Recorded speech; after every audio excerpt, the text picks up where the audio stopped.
안녕하세요. 네, 이제 제 3주 강의 세 번째 시간이 됐네요. 우리가 이번 주에 오메 법칙하고 키르히 법칙을 배웠습니다. 오메 법칙과 키르히 법칙은 키르히 호프 법칙은 전기 회로에 대한 법칙이었죠. 그래서 이번 시간 마지막 시간에는 진짜 회로를 한번 공부해 보도록 하겠어요. 이 회로는 이제 우리가 축전기를 배웠으니까 축전기까지 연결한 회로를 말하는데, 자, 이렇게 우리 회로를 만들 때는 회로에 무엇인가 이렇게 붙입니다. 회로는 도선을 연결해서 폐회로를 만들죠. 이렇게 폐회로를 만들어 놓고 중간에 이제 몇 가지를 붙이는데, 거기에 붙이는 걸로 무엇이 필요하냐면 첫 번째 기전력입니다. 이 기전력은 전류를 흐르게 해주는 것이었죠. 우리가 지난번에 잘 배웠습니다. 그래서 기전력은 전기 에너지가 아닌 다른 방법으로 전류를 흐르게 하는 것이었는데, 그런 것으로 우리가 잘 아는 건전지가 있습니다. 건전지가 직류전기를 흐르게 하는 기전력으로 이용이 됩니다. 또 뭐 다른 것으로 이런 것도 있어요. 배터리 이거 우리 자동차 가게 할 때 자동차에 배터리 집어넣은 거 봤죠? 또는 여기 이렇게 이거는 발전기인데, 이렇게 발전기 이런 것을 기전력으로 이용을 합니다. 이런 것을 회로에 연결해서 전류가 흐를 수 있게 만들겠어요.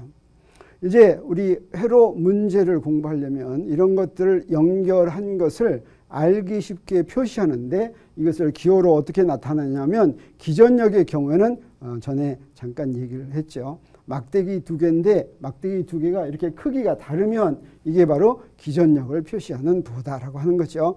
이 기전력은 전위차를 주는 것인데, 전위차가 긴 막대기 쪽이 더 높고 짧은 막대기 쪽이 더 낮다라고 하는 것입니다. 그래서 회로에 도선으로 표시된 직선 부분은, 아무것도 연결되어 있지 않은 직선 부분은 전부 다 전위가, 다시 말하면 스칼라 포텐셜이 전부 같은 데예요. 근데 이런 요소가 이렇게 붙이는 것을 우리가 전기 회로의 요소라고 하는데, 요소가 붙어 있으면 그 다음에는 스칼라 포텐셜이 차이가 나게 됩니다. 다시 말하면 이게 요소가 없으면 A점이나 B점이나 스칼라 포텐셜이 같은데, 이런 요소가 있으면 A점하고 B점하고 스칼라 포텐셜이 차이가 난다라고 하는 거예요. 그랬을 때 기전력의 경우에는 이렇게 긴 쪽이 스칼라 포텐셜이 더 높게 이렇게 만들어 준다라고 하는 거예요. 그래서 이 B점에서의 스칼라 포텐셜을 파이 B라고 하고, A점에서의 스칼라 포텐셜을 파이 A라고 한다면, 이때 파이 B는 파이 A보다 여기 2죠. 기전력 2라고 그랬어요. 이만큼 기전력이 더 높다라고 하는 겁니다. 회로에서 이렇게 표시되어 있는 수도 있겠어요. 그래서 여기에 긴 쪽이 왼쪽에 가고 짧은 쪽이 오른쪽에 간다면, 여기 A와 B의 스칼라 포텐셜을 비교하면 어떻게 되겠어요? 자, B 쪽에 파이 B가 파이 A보다 어떻게 되겠어요? 어떻게 되냐면 더 낮아진다. 그래서 얼만큼 더 낮아져요? 이만큼 더 낮아진다라고 하는 것이요. 그래서 회로에서 바로 기전력의 양쪽의 스칼라 포텐셜의 차이는 그 기전력이 대표하는 전압과 같다, 이렇게 얘기할 수가 있겠습니다. 그러면 이런 전기회로 요소로 또 우리가 이미 배운 뭐가 있을 수 있냐면 전기저항이 있어요. 우리 이것은 이미 배웠죠. 이 전기저항은 예를 들어서 이런 것들이 있는데, 이게 우리 만약에 회로를 구성할 것 같으면 이게 바로 여기 하나하나에 저항이 포함이 되어 있는 거예요. 여러분 중고등학교 때 실험해서 이런 것을 해본 적이 있는지 모르겠어요. 그랬을 때 여기에 이렇게 색깔로 표시가 되어 있는데, 이 색깔로 줄 있는 게 이게 얼마짜리 몇 옴짜리 저항이다라고 하는 것을 대표하는 그런 표시가 되겠어요. 이런 것이 회로에 연결되어 있는 수도 있겠고, 또는 진짜 우리 가정에 들어오는 전기에서 저항은, 이게 요새는 이런 거 잘 사용하지 않는데, 여기 니크롬선이에요. 니크롬선은 굉장히 저항이 큰 그런 도체죠. 이 니크롬선을 연결해서 여기다 전기를 연결할 것 같으면 여기서 저항이 크기 때문에 열이 많이 나죠. 그래서 뻘겋게 달궈져서 여기가 이제 골로 같은 이런 물을 끓이고 하는데 사용되는 그런 전열기로 사용된다든가, 또는 이것처럼 전구도, 물론 여기 있는 이게 텅스텐으로 된 것인데 이게 저항이죠. 이걸 회로에 연결하면 이런 전구에 이제 불이 들어오는데, 열이 나서 불이 들어오는데, 이런 것들이 다 저항으로 연결이 됩니다. 그러면 회로에서 이런 저항을 표시할 때는 어떻게 한다고 그랬어요? 기호가 어떻게 한다고 했냐면 이렇게 톱니 모양으로 된 것이 저항을 표시한다고 했는데 이렇게 회로에 요소가 있으면 어떻게 돼요? 양쪽에 전위가 스칼라 포텐셜이 달라집니다. 그러면 얼마나 달라지느냐? 이때는 기전력의 경우에는 막대기의 길이 가지고 전위가 높은 곳과 낮은 곳, 스칼라 포텐셜이 높은 곳과 낮은 곳이 결정이 됐는데 그 기전력 아니고 다른 모든 전기 회로의 요소는 전류가 흐르는 방향과 관계 있습니다. 그래서 전류가 이렇게 흐른다고 하면 이 방향으로 전류 I가 흐른다고 하면 이때 전위는 전류가 더 전위가 높은 데서 낮은 데로 흐릅니다. 그래서 이렇게 흐른다고 생각하면 두 개를 비교할 것 같으면 여기가 전위가 더 낮다는 얘기가 되겠어요. 다시 말하면 파이 B가 파이 A보다 전위가 더 낮는데 얼마만큼 낮아요? 우리 오음의 법칙에서 우리 배웠었죠. 요만큼 여기 저항이 R이라면 전류 I가 흐를 것 같으면 요 전위 차는 IR과 같다라고 하는 거죠. 자, 우리 어떤 회로가 딱 주어지면 그 회로를 흐르는 전류를 구하는 것이 우리 목표인데 그냥 회로에서는 복잡한 회로에서는 전류가 어떤 방향으로 흐르는지 모를 수가 있어요. 그렇지만 우리 회로 문제 풀 때는 아무튼지 어떤 방향으로 전류가 흐른다고 생각하고 전위는 흐르는 방향으로 이렇게 낮다고 생각하고 난 다음에 문제를 다 풀어서 만약에 문제가 여기서 우리가 전류의 방향을 잘못하면은 이 전류 값이 음수가 나온다라고 하는 것을 우리 키르요프 법칙 할 때 얘기를 했었죠. 그래서 아무튼 기전력을 제외한 모든 요소들은 전류가 흐르는 방향으로 전위가 낮아진다고 이렇게 놓으면 된다라고 하는 겁니다. 그리고 전기 회로의 요소로 또 뭐가 있을 수 있냐면 우리 아직 배우지는 않았지만 인덕터가 있을 수가 있어요. 인덕터란 뭐 좀 어려운 말 같이 보이지만 사실은 별게 아닙니다. 이런 것이 다 인덕터예요. 다시 말하면 우리가 이 인덕터에 대해서는 우리 다음 주나 다음 주에 배울 텐데 도선을 감아 놓은 것이 인덕터입니다. 그래서 이런 식으로 감아 놓은 거 이거 어떻게 좀 똑바로 잘 감아 놨죠. 이렇게 똑바로 감아 놓은 것의 이름이 무엇이냐면 그런 것의 이름이 무엇이냐면 잘 안 나오네요. 그 이름이 솔레노이드입니다. 감아놓은 것을 전부 인덕터라고 부르는데 감아놓은 형태에 따라서 이렇게 감아놓은 것은 우리가 솔레노이드라고 불러요. 그러니까 솔레노이드는 원통의 겉면에 균일하게 감아놓은 모양 이걸 우리가 솔레노이드라고 생각하면 되겠어요. 그런데 이런 식으로 감아놓으면 지금 도넛 모양이죠.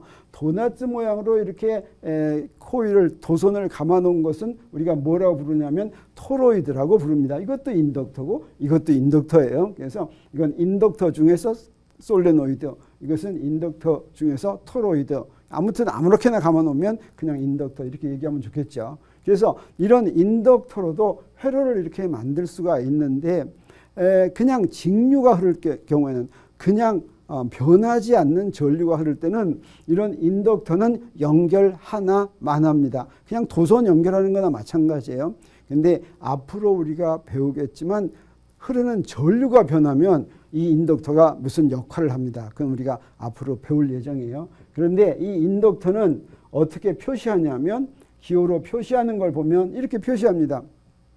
그래서 우리 기전력은 길이가 다른 막대기 2개, 그 다음에 저항은 톱니 모양의 표시, 그 다음에 인덕터는 이렇게 코일 모양으로 표시하겠어요.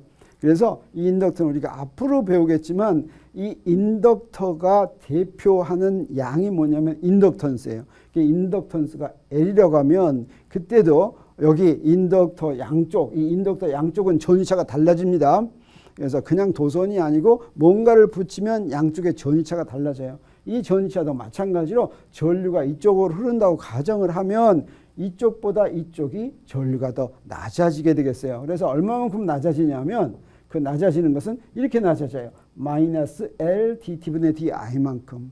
이건 어떻게 낮아진다라고 얘기하는 것이냐면 만약에 I가 변하지 않으면 흐르는 전류가 변하고 있지 않으면 어떻게 되겠어요? dt분의 di가 시간으로 미분한 게 0이죠. 그래서 그때는 이게 그냥 도선이나 마찬가지겠어요. 근데 전류가 변하면 전위차가 생기는 그런 역할을 하는 게 이 인덕터인데 이 인덕터는 우리가 나중에 배우도록 하겠어요.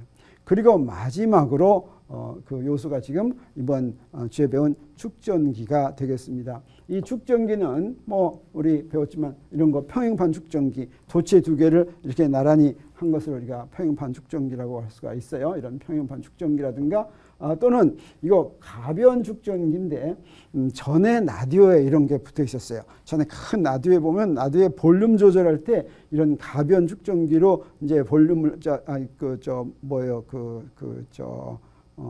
방송국을 이렇게 하는데 방송국을 선국할 때 방송국의 진동수를 이렇게 찾아낼 때 이걸로 했습니다. 이걸 돌릴 것 같으면 여기에 있는 것들이 전부 다 도체판이에요.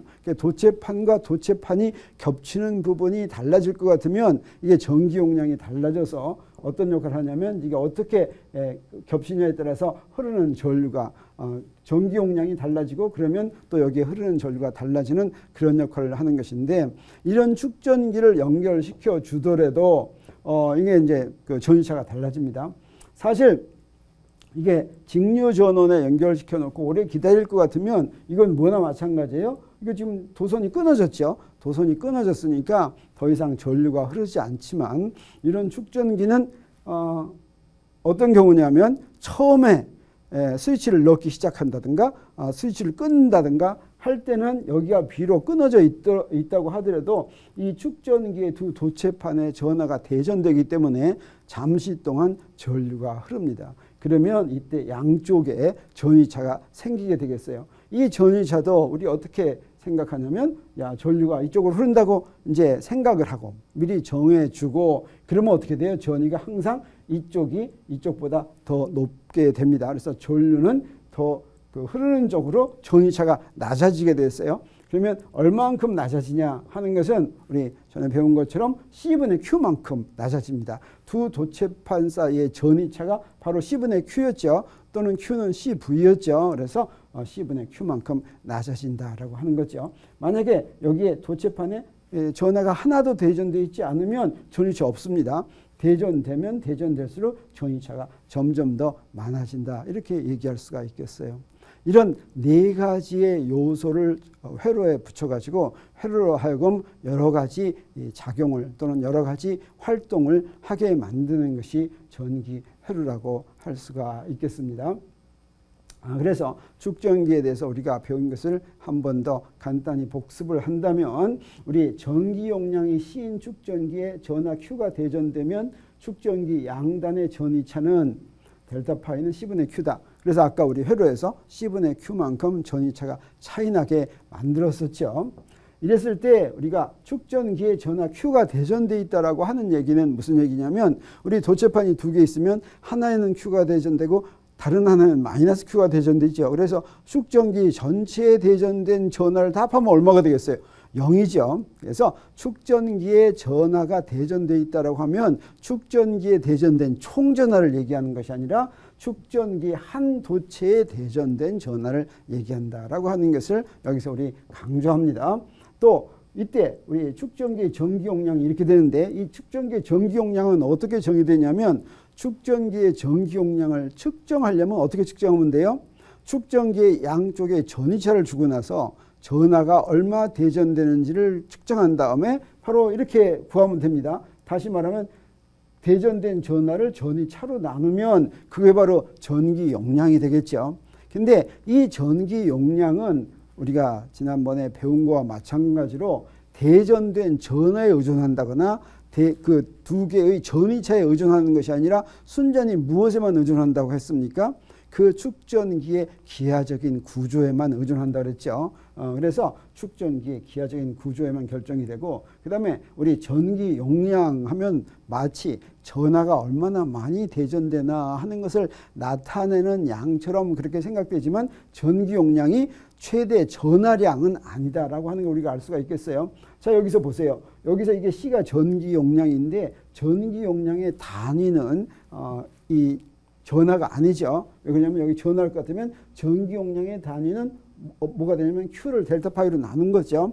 따라서 단위 전위 차간, 단위 전압당 모아지는 전하량이 되겠어요. 그래서 이 전기 용량의 단위는 페러드라고 그랬죠. 그래서 저 전기 용량 자체가 전하량은 아니다라고 하는 것을 우리가 잊지 않으면 좋겠습니다. 그래서 전기 회로에서의 축전기 양단의 전위차는 우리가 아까 한 것처럼 어떻게 계산했냐면 항상 기전력을 제외한 다른 회로 요소에서는 전류가 흐르는 방향으로 스칼라 포텐셜이 낮아져 가지고 우리 예를 들어서 저항의 경우에는 전류가 흐르는 방향으로 A에서 B로 흐르면 파이 B는 파이 A보다 IR만큼 낮은 거나 마찬가지로 축전기에서도 마찬가지로 전류가 I에서 B로 흐르면 파이 A 마이너스 C분의 Q 이렇게 한다 그랬죠. 물론 축전기는 도치가 떨어져 있기 때문에 축전기를 가로질러서 전류가 흐르지는 않죠. 그렇지만 전류가 흐르는 경우에는 축전기에 대전된 전하가 계속 변합니다.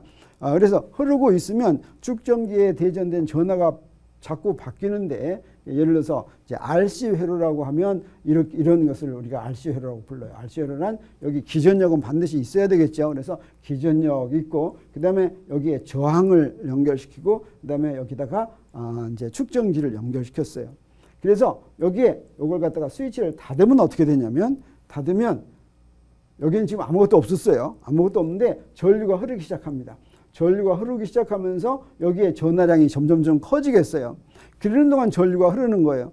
근데 여기에 전하가 여기에 이 축전기가 이 같은 전위차에서 대전될 수 있는 최대의 전하량이 될 것 같으면 이제 더 이상 전류가 흐르지 않게 돼요.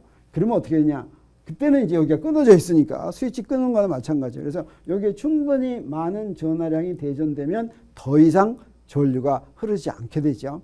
그래서 그때까지 어떻게 전류가 흐르는가 하는 것을 우리 RC 회로에서 우리 볼 수가 있습니다. 그래서 여기에 전류가 이쪽으로 흐른다고 하면 우리 전류 이렇게 흐르는 거 여기서 보니까 여기가 전위차가 큰 곳이고 여기가 전위차가 낮은 곳이니까 이게 스위치 닫을 것 같으면 전류는 이쪽 방향으로 흐르는 거 우리가 예상할 수가 있겠어요. 이렇게 간단한 회로에서는 전류 이렇게 흐르는 거 바로 예상할 수가 있고 그러면 이런 회로를 RC 회로라고 하는데 직류 회로에 축전기가 연결되어 있으면 도선이 끊어져 있는 것과 마찬가지로 전류가 흐르지 않아야지 되는데 오래 기다리면 전류가 흐르지 않게 돼요. 근데 스위치를 바로 닫으면 어떻게 되냐면 바로 닫는 순간에는 축전기에 전류가 충전되면서 전류가 흐른다라고 하는 겁니다. 그래서 또 충전이 다 끝난 RC 회로의 스위치를 열면 또 어떠냐? 열면 다시 축전기에 충전된 것이 다시 방전되면서 잠시 동안 축전기에 전류가 흐르게 됩니다.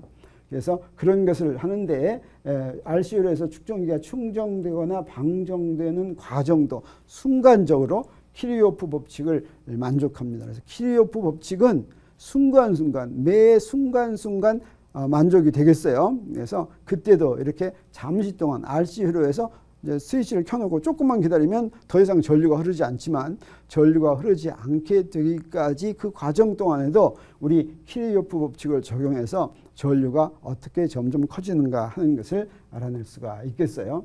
그러면 RC 회로에 우리 한번 키르요프 법칙을 적용할 텐데 자 여기까지 질문 있습니까? 네, 질문이 없으면 계속하도록 하겠어요. 자, 키르요프 법칙 적용할 때는 어떻게 했습니까? 먼저 전류가 흐르는 방향으로 하는데 여기서는 회로가 하나밖에 없고 가지가 없죠. 따라서 키르요프 법칙의 전류 법칙과 전압 법칙 중에서 우리 어떤 걸 적용해야 되겠어요?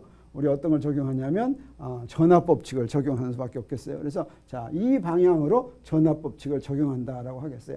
그러면 이 방향으로 전압 법칙을 적용할 때 키르요프 법칙이 어떻게 되면 이렇게 됩니다. 이 얘기는 뭐냐면 우리 여기서부터 시작한다고 그래요. 여기서 시작하면 어떻게 됩니까? 전위가 이만큼 커지죠. 여기 순서가 이렇게 돼 있으니까. 그래서 이만큼 커졌어요. 플러스 2가 됐어요. 그 다음에 이렇게 내려가면 어떻게 돼요? 전위가 어때요? 다시 IR만큼 작아지죠. 그래서 IR만큼 작아졌어요. 그 다음에 축전기를 지나가면서도 어때요? C분의 Q만큼 작아졌죠. 마이너스 CQ인데 여기에 제자리로 돌아왔죠. 그래서 그 전위차가 0이다라고 얘기할 수가 있겠어요. 이걸 어떻게 써도 되냐면 여기가 A점이라고 하면 파이 A 더하기 2 빼기 IR 빼기 C분의 Q는 다시 파이 A로 돌아왔으니까 여기 파이 A 이렇게 써도 좋겠어요. 근데 여기에는 파이 A하고 여기는 파이 A가 없어지니까 0 되지요. 이게 바로 자, RC 회로에 여기에 직류 전원을 연결한 RC 회로에 적용한 키르호프 법칙이 이렇게 된다라고 하는 걸 우리가 알 수가 있는데, 충전되거나 방전되는 동안 축전기에 대전되는 전하 Q는 증가하거나 감소하고 있다. 충전되면 Q가 증가하고, 이게 바로 여기에 전하가 하나도 없는데 스위치를 닫으면 충전되고 있겠어요. 이렇게 충전될 때는 전하 Q가 증가하고 있고, 그 다음에 여기 충전이 다 됐는데 스위치를 끊으면 그 다음에 방전되겠어요. 방전되는 동안 또는 여기서 스위치를 끊는다는 건 무슨 얘기냐면 그냥 끊는다는 뜻이 아니라 여기에는 기전력을 없애고 다시 연결시키는 게 이게 방전한다고 얘기하는 거가 되겠어요. 이렇게 방전되는 동안은 이 축전기에 대전된 전하가 이제 감소한다, 이렇게 생각할 수가 있겠어요. 그러면 축전기가 충전되거나 방전되는 동안 축전기에 대전된 Q하고 전류 I하고 사이에는 어떤 관계가 있냐면, 전류 I가 흐르면 그 I가 흐르는 만큼 전하가 많아지죠. 이 전하 많아지는 거 사이에는, 그래서 바로 I는 DT분의 DQ가 성립하는데, 이 DT분의 DQ가 뭐하고 마찬가지입니까? 도선이 있으면 어떤 단면을 흐르는 전하량을 Q라고 할 때 그 DT분의 DQ가 바로 지나간 전체 전하량을 Q라고 하면 DQ가 바로 I였죠. 그래서 여기에는 Q를 시간에 대해서 미분하는 것이 바로 이 전류가 된다는 것을 우리가 이용을 하면 되겠어요. 그러면 이제 이 식을 풀어가지고 우리 이 회로에 흐르는 전류를, 자, 이 식을 풀면 어떻게 될 것 같으냐면, 전류가 일정한 전류가 흐르는 게 아니라 전류가 어떤 값에서부터 점점 이 경우에는 시간이 흐르면 감소할 것 같아요. 그래서 시간이 어느 정도 흐르면 전류가 0이 될 것 같은데, 그것을 이 키르호프 법칙에서부터 우리 풀어서 알아내야지 되겠습니다. 그러면 어떻게 푸는지 한번 보도록 하겠어요. 먼저 풀어야지 될 키르호프 법칙은 어떻게 생겼냐면, 이제 아까 이걸 다시 정리했어요. 아까 키르호프 법칙은 E-RI-C분의 Q는 0이었죠. 그걸 이런 식으로 썼어요. 자, 이렇게 써놓고 봤더니 저기서 I에 대해서 풀 텐데 Q하고 I하고도 관계 있다고 그랬죠. 어떤 관계가 있다고 그랬습니까? DT분의 DQ가 I라고 그랬죠. 그래서 그걸 이용할 수도 있겠어요. 그래서 이 식의 양변을 미분하면 어떻게 되냐면, R DT분의 DI 더하기 C분의 1하고 해서 DT분의 DQ는 0, 이거 상수니까 0 됐죠.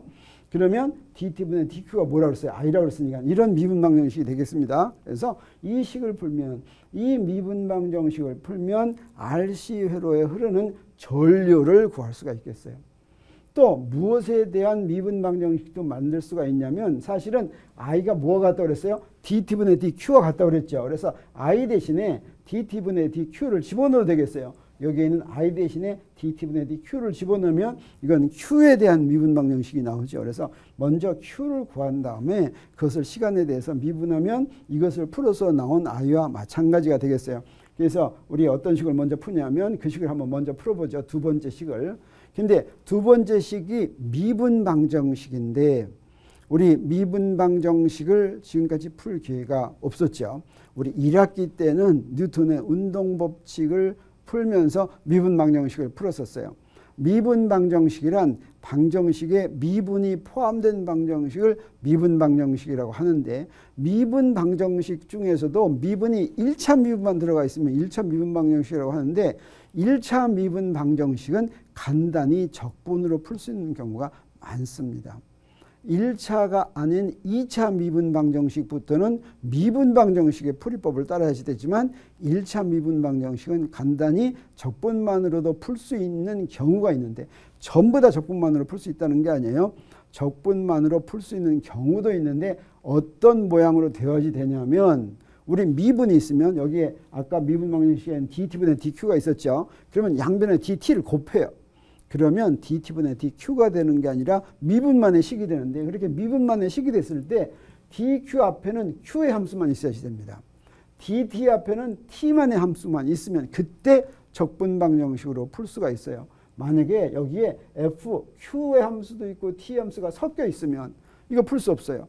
또 여기도 마찬가지로 섞여 있다거나 엉뚱한 함수로 되어 있으면 그것은 적분으로 풀 수가 없습니다. 그런데 이것처럼 다행하게도 Q에 대한 함수는 전부 이쪽에 오고 t에 대한 함수는 전부 이쪽으로 오는 꼴로 만들 수가 있다면 적분으로 풀 수 있는데 우리 RC 회로에 대한 키르호프 법칙을 한번 적분만으로 풀 수 있는지 보도록 하겠어요. 자, 이게 이제 미분 방정식이었죠. 이 미분 방정식을 이런 형태로 고치기 위해서 어떻게 했냐면 양변에 dt를 곱하면 어떻게 했냐면 여기 dt가 1로 갔어요. dt 1로 보내놓고 나서 자, 이렇게 먼저 이걸 이쪽으로 보내서 이렇게 정리를 했어요. 그리고 나서 dt를 곱해요. 그럼 dt 이쪽으로 곱해줬죠. 그리고 요건 q에 대한 함수가 여기 있으니까 요 놈이 t가 있는 쪽에 있으면 안 되니까 나눠버렸어요. 그러면 dq 나누기 q-2c 이렇게 되고 여기는 dt 분의 rc 이렇게 돼 있으면 요거 상수죠. 그래서 q에 대한 함수는 이쪽에만 있고 t에 대한 함수는 이쪽에만 있는 게 되지. 여기 아무것도 없으면 그 t에 대한 함수만 있는 거나 마찬가지죠. 자, 이렇게 되면 이게 바로 적분으로 풀 수 있는 꼴이다라고 하는 것을 우리 알 수 있겠어요. 그래서 풀어보도록 하겠어요. 이게 양면 적분만 하면 돼요. 이게 적분을 하는데 우리 그냥 이렇게 적분만 하면 이거는 지금 어때요?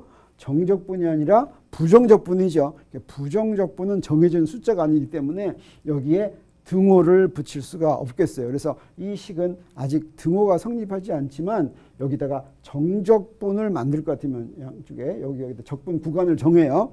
근데 이건 t에 대한 적분이고 이건 q에 대한 적분이니까 적분 구간을 정할 때 잘 정해야지 되겠어요. 두 개를 맞춰줘야 되겠어요. 그래서 t가 0일 때 축전기에 대전된 전하가 q0이고 t가 t일 때 대전된 전하가 qt라면 그러면 그걸 맞춰서 어떻게 쓰냐면 맞춰서 여기가 0일 때는 q0를 쓰고 t일 때는 qt를 쓸 것 같으면 그때는 이제 등호가 성립합니다. 그래서 이거 풀면 되겠어요.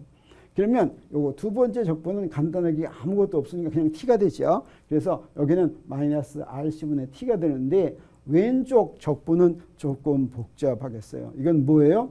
이건 어떻게 하면 되냐면 여기는 x분의 1을 적분하는 것과 마찬가지죠. x분의 1을 적분하면 뭐가 됩니까?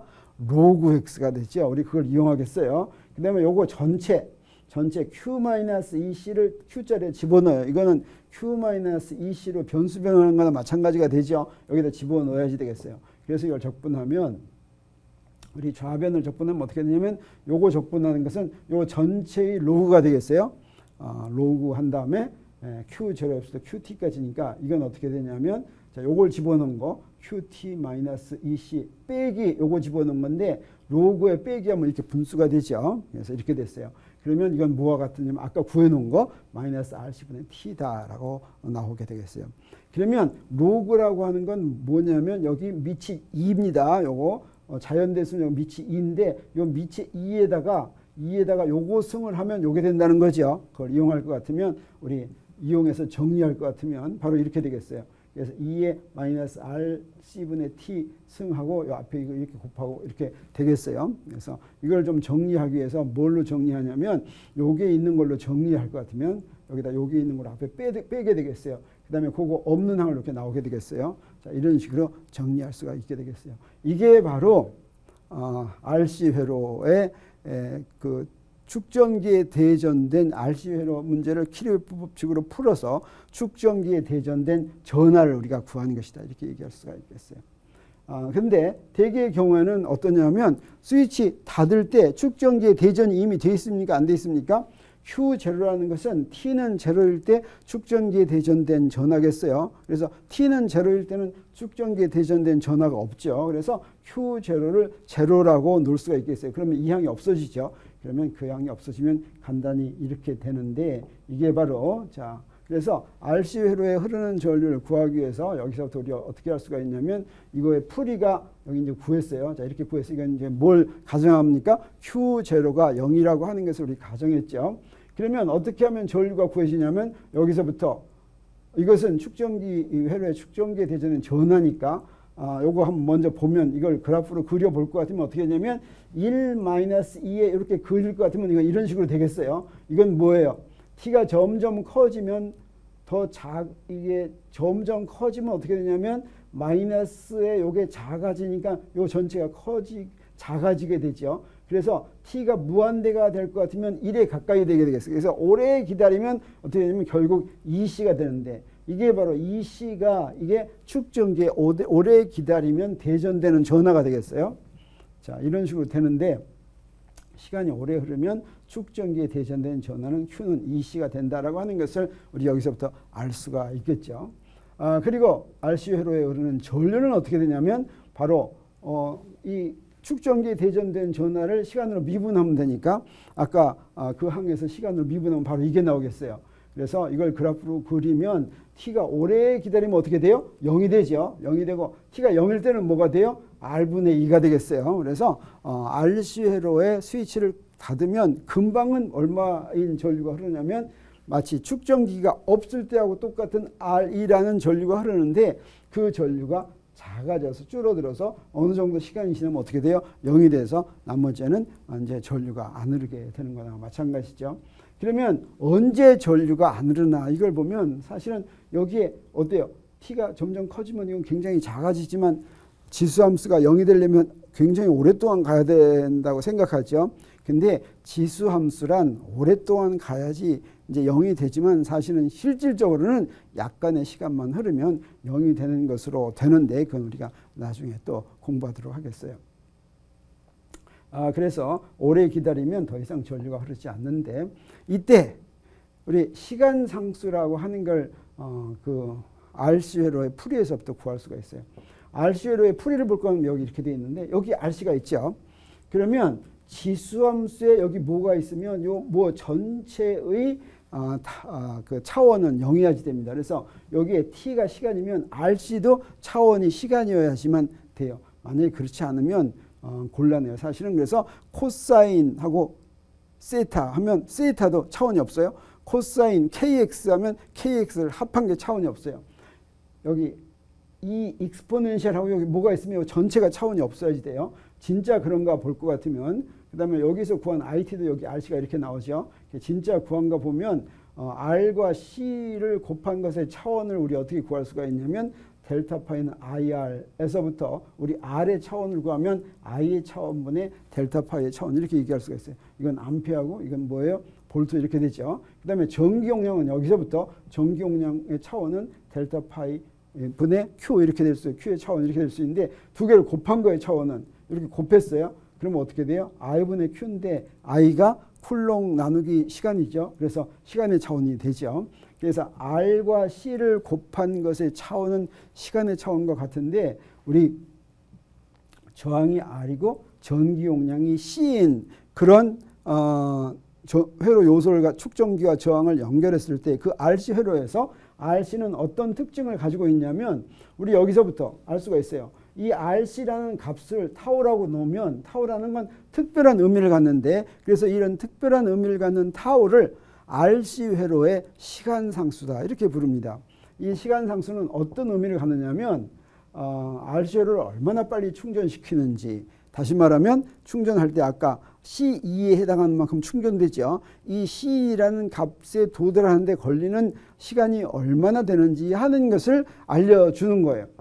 그래서 우리 이렇게 보면 타우라는 시간만큼 동안에 충전이 다 되는 건 아니에요. 타우라는 시간만큼 여기 타우면 얼마만큼 충전이 되냐면 여기 계산을 해보면 아까 그 시계 계산을 해보면 0.63Q 마지막 값의 0.63배만큼 충전이 됩니다.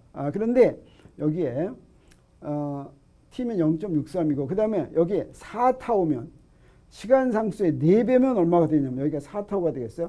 4배면 그게 0.99C 그래서 99%가 충전이 되겠어요. 그 다음에 5배면 어떻게 되냐 그러면 0.995C 뭐 이 정도 되는데 자 그렇게 해서 점점 1에 가까워지지만 실질적으로는 우리 4배쯤 되면 시간상수의 4배쯤 될 것 같으면 충전이 다 됐다 뭐 이렇게 예상할 수가 있겠어요. 또 우리 흐르는 전류에 대해서도 전류가 얼마나 빨리 0으로 가는지 하는 것을 우리가 알려주는 지표가 된다고 생각할 수가 있는데 여기서 볼 것 같으면 마찬가지예요. 타우일 때는 전류가 원래 처음에 흐른 최대 전류의 타우일 때는 시간 상수일 때는 0.37배 정도 되고 그 다음에 이게 37배가 되고 4타우면 어떻게 되냐면 0.01 018 그러니까 뭐 약 2% 정도만 남는다라고 하는 거죠. 그래서 시간 상수를 볼 것 같으면 시간 상수의 4배나 5배만 되면 그러면 그 RC 회로의 충전이 다 끝나거나 또는 전류가 더 이상 흐르지 않는구나 하는 것을 나타내는 지표가 시간 상수가 된다라고 하는 걸 우리가 알 수가 있죠. 자, 그래서 우리 RC 회로를 키르요프 법칙을 풀어서 키르요프 법칙에서 구한 우리 전압 법칙이 바로 미분막 형식이 됐어요. 그래서 이 1차 미분막 형식을 풀어서 RC 회로의 축전기에 대전된 전하도 시간에 대해서 어떻게 변하는지 구했고, 그 다음에 거기에 흐르는 전류도 시간에 대해서 어떻게 변하는지 우리가 풀었는데, 우리 예제로 진짜 문제를 한번 보도록 하죠. 그래서 예전에 이런 예제가 나왔네요. 키르요프 법칙을 이용해서 직렬로 연결된 두 축전기의 합성 전기 용량과 병렬로 연결된 두 축전기의 합성 전기 용량을 구하라. 우리 지난번에 키르요프 법칙을 이용해서 직렬로 연결된 저항과 병렬로 연결된 저항의 합성 저항 구한 적 있죠. 여기서 그것도 비슷한 방법으로 할 수 있는 것이라고 생각이 되네요. 그래서 여기에 직렬로 이렇게 두 개를 연결했다. 그러면 여기에 이렇게 전류 이렇게 I가 흐른다고 생각하자라고 하는 거죠. 그러면 여기에 전기 용량이 C1과 C2인데 이 전체로는 전기 용량이 얼마일까라고 물어보는 거죠. 그랬을 때 우리 어떻게 하면 되냐면 이 폐회로에 전압법칙을 적용하면 되겠어요. 그래서 전압법칙이 이렇게 됐는데 이걸 우리 어떻게 정리하냐면 어떤 걸로 정리하냐면 이런 걸로 정리하겠어요. 이거 좀 갖고 왔어요. 왜 그러냐면 요 놈이 하나의 C라고 하면 어떻게 되겠어요? 여기 하나의 C라고 하나만 있다면 C분의 Q가 되겠죠. 그래서 요식 두 개를 비교할 것 같으면 요게 바로 뭐가 같아져요? C분의 1과 같아져야지 된다라고 하는 거죠. 그래서 합성 전기 용량하고는 어떤 관계가 있냐면 C분의 1은 C1분의 1 더하기 CT분의 1에 의해서 합성 전기 용량이 결정된다라고 하는 것을 알 수가 있겠어요. 자, 그러면 직렬로 연결된 건, 병렬로 연결된 건 어떻게 되나 보도록 하겠어요. 병렬로 연결되니까, 이건 어떤 것도 있을 수가 있냐면, 뭐도 있을 수 있겠어요? 이거 접합점의 법칙, 전류법칙도 쓸 수가 있겠죠. 그래서 접합점의 전류법칙을 적용할 것 같으면 어떻게 돼요? 자, 여기서 들어오는 전류는 나간 전류와 같다는데, 이건 뭐로도 표시할 수 있냐면, dt분의 dq는 dt분의 dq1 더하기 dt분의 dq2 이렇게 되겠죠. 여기서부터 우리 뭘 할 수 있어요? dt분의 d 다 뺄 것 같으면 q는 q1 더하기 q2라고 하는 것을 우리 알 수가 있겠죠. 이건 사실 뭐냐면 전체적으로 저장된 전하 q는 요 전하와 요 전하 합한 것이다 라고 하는 것이나 마찬가지가 되겠어요. 그리고 나서 우리 뭐도 하냐면 전압법칙 하는데 요 회로에 전압법칙 한번 적용하고 요 큰 회로에 전압법칙 한번 적용할 것 같으면 어떻게 하냐면 식이 두 개가 나오고 있어요. 2는 C1분의 Q1 또 2는 C2분의 Q2 이렇게 되죠. 자, 이것을 어디에다 집어넣냐면 여기다 집어넣겠어요.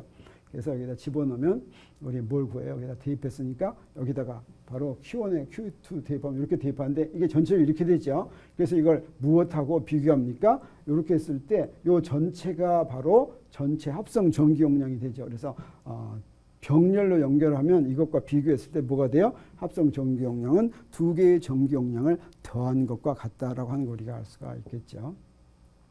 네, 마지막으로 문제 하나만 더 풀도록 하겠어요. 전하 Q0가 대전된 전기 용량이 C인 축전기와 전기 저항이 R인 저항이 연결된 RC회로의 스위치를 닫으면 축전기가 방전되면서 전류가 흐른다. 전류 I가 흐른다. 자, 이건 이제 기전력을 연결시키지 않았네요. 기전력 연결시키지 않았어요.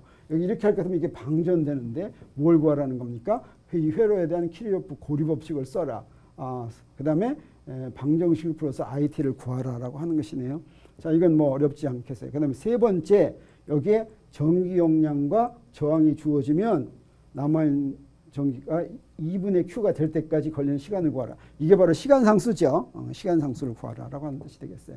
그래서 이걸 구해볼 것 같으면 어떻게 되겠어요? 전압법칙은 뭐가 되냐면 아까 우리 그 회로를 보면 여기 요거 두 개밖에 없으니까 IR 빼기 C분의 Q는 0이죠.